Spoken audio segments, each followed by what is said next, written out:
we are going to do an unboxing of the Toro Recycler Max, and we're going to talk about, more importantly, how much I paid, why I went with this one over their more premium options, as well as the cheaper options or even a Honda. Talk about my initial thoughts, experiences, show you how this cuts, and get us on our way. The No Fake channel, checking in. Jonathan here, and after 16 trusty years, my Toro 22-inch recycling self-propelled lawnmower died. It would start and then fizzled out almost immediately. I believed it was the carburetor from some of the troubleshooting I was doing, but I in no way, shape, or form wanted to deal with kind of doing the whole carburetor replacement. It also needed a new spark plug, blade, and air filter, and I didn't want to throw in the cost, so I ultimately sold it on Facebook Marketplace as is for $45 and bought the Toro Recycler Max. So probably the biggest reason I went with the Toro was because I got so many years out of the previous one, and frankly, they were pretty easy years. I did not actually have much trouble whatsoever in terms of the drivetrain, in terms of rust or any of that stuff. And frankly, I think if I hadn't started to store the lawnmower outside for the past 3 years, I probably would have gotten a lot more lifespan out of it. Now, the prices on these things are expensive, and the main reason I went with this Toro Recycler Max is frankly the price point. It was on sale. Normally it comes in at $550. I bought it at Lowe's, like most of these things are sold, and it was on sale for $500. But because I've got a Lowe's Pros card, I saved another $25 because of that 5% discount that comes with it. So all in $475. The reason I didn't go with the normal Toro Recycler is because that one was actually priced at $530 versus this $500. And the reason I didn't go with the Super Recycler Max, whatever the top end recycler, from all the stuff I saw online, that the actual recycling aspect of it wasn't nearly as impressive as the price point would warrant. I went with the Toro over a Honda, besides the fact that my previous Toro did the job for so many years, is not only that the Honda was more money, but that this one has a wider cutting deck at 22 inches, and 22 versus 21, not that big of a deal, but I'm lazy, and frankly, I want to have as few passes as I need with my lawnmower. Also, the new Toros actually come with the ability to stand straight up for reduced storage space and an easier way to clean out underneath them when you are done cutting your grass. Now, I believe the proper way to actually get this out of here is to actually cut the box and wheel it out, but I want to try to save the box and reuse it, so we're going to just try to manhandle this thing.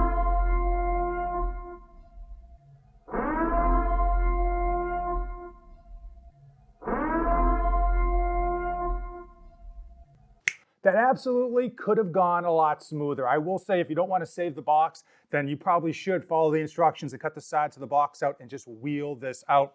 We are going to have to fill this thing up with oil as well as gasoline before you start, but obviously the most important thing is to make sure you actually read the instructions first and fill it up with oil. Now, Toro does something pretty shady, and I want to bring that up right off the bat because I am aware of it, and I'm still going to buy this equipment, as you can obviously see, and that is they don't provide a side discharger in the box. Yeah, most of us may not use it, especially if you're getting a recycling lawnmower. You don't want to side discharge, but it's always nice to have just in case. And I will say, you can go online, register this, and they will send it to you apparently for free to get that side discharge. I think that's pretty shady because, as you might imagine, once you register, you're going to get influx with emails and text messages. And on top of that, they're probably counting on a lot of people forgetting or just downright not registering, so they can save the money and not provide the side discharger. Shame on Toro, but with that still said, $475 was a solid price given today's market. Set up right out of the box how it arrived, and for height-wise, I'm 6'1". This is actually a perfect height for me as it is. I've got this bar down here that sits basically about 2 or 3 inches below my belly button, and my hands are probably right where I would want to put them. Also, the bar is curved, so you get a bit more of an ergonomical angle on your wrist. So this is one of the main reasons I actually bought this Toro over like a Honda or some of the other brands that are out there, and that is that the new Toros come with the ability to kind of stand up. Hot diggity dog! And this is great for storing in your home. It's actually pretty quick to get it into this position. But more importantly, at least for me, is the ability to kind of just get in there and wash out and clean out underneath the deck and make sure that there's no clippings stuck, keeping moisture against the deck and ensuring that this deck will last a lot longer than if I didn't do that. Also, I will say that the instructions that Toro delivers are absolute crap. There is no words, and frankly, they didn't tell you how to connect the handle or anything, or even adjust the handle. You know, wish Toro was doing a better job, but as it seems across the market when it comes to these small engines, that most of them are trying to go cheaper rather than deliver higher quality.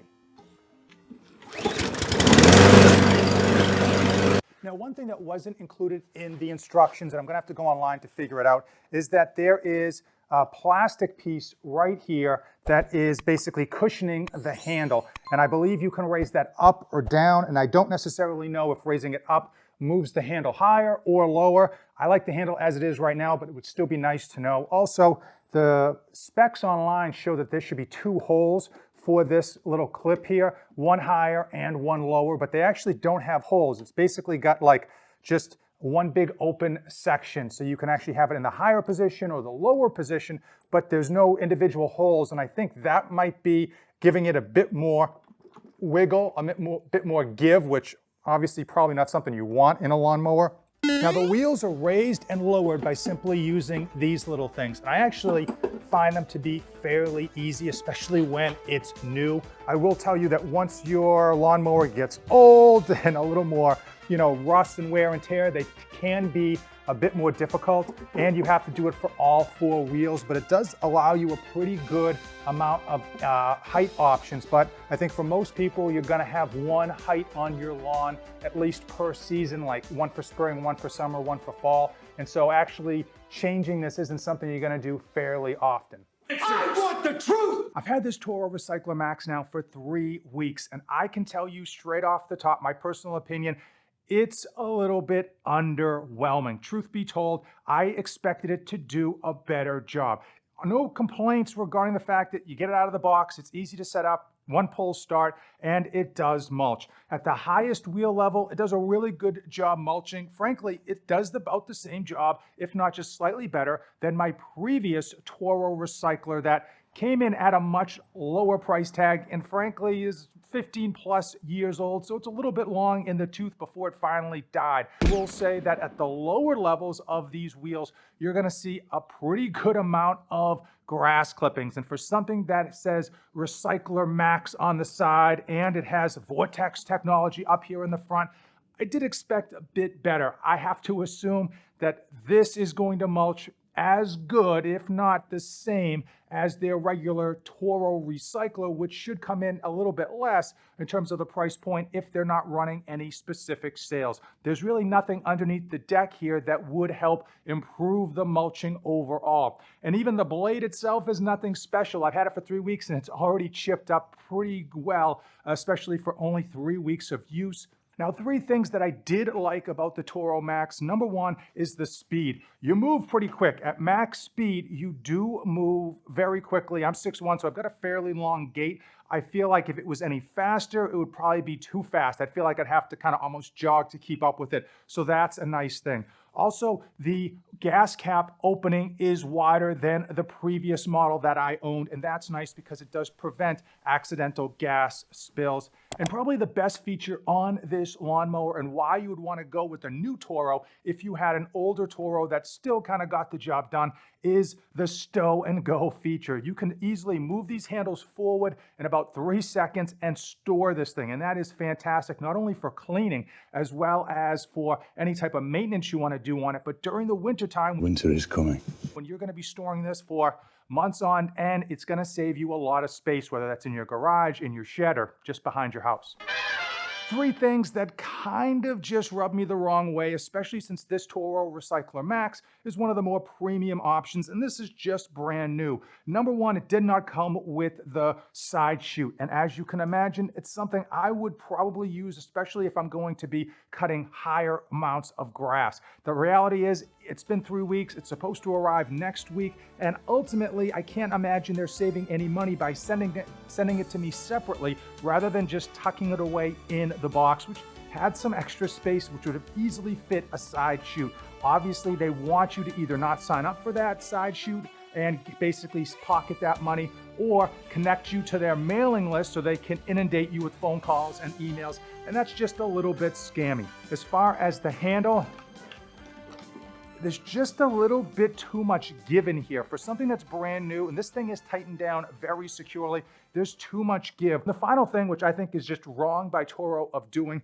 they put here that you don't have to actually change the oil. Whatever they're doing, you don't need to change your oil on your lawnmower. You just need to top it off every year to make sure it's at the correct height. And frankly, I just don't believe in that. Now, I don't think you need an oil change every week or even maybe every year, but every couple of years, I definitely think you should drain the oil and replace it. And the fact that they're putting that on here, I think is a recipe for their lawnmowers not to last as long as they could. And now it's time. It is time for my final thoughts on the Toro Recycler Max. Now, if you are into mulching and you want to make sure that you're having a great mulching experience, I think trying to buy a premium lawnmower is not really the way to go. The best thing you can do is to make sure your blade is sharp, make sure that you have a recycling blade, and do frequent tune-ups, as well as keep the wheels at a high level. That's going to give you the best mulching options. And Vortec technology and writing Max on the side of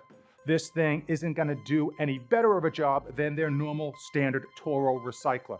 Ultimately, I would have wished I went on Facebook Marketplace and looked at used models, because a lot of people have a side hustle where they just refurbish used models and sell them for relatively inexpensive prices. I would have picked up a Toro recycler for like $150, $200 and just basically maybe put a new blade on it for another $25 and boom, done. I think there was a lot of great refurbished lawnmowers, and since these are pretty simple engines, there's not much really to go wrong with them, especially when you've got a mechanic that's kind of knows what they're doing, can clean out the carburetor, put a new spark plug, change the oil, and you're going to be off to the races. Would I recommend and would I buy the Toro Recycler Max? The short answer is no. The YouTube artificial intelligence has been illegally looking at your search history and has told me this is the next video you're gonna wanna watch. Thanks for watching, and don't save anything for the trip back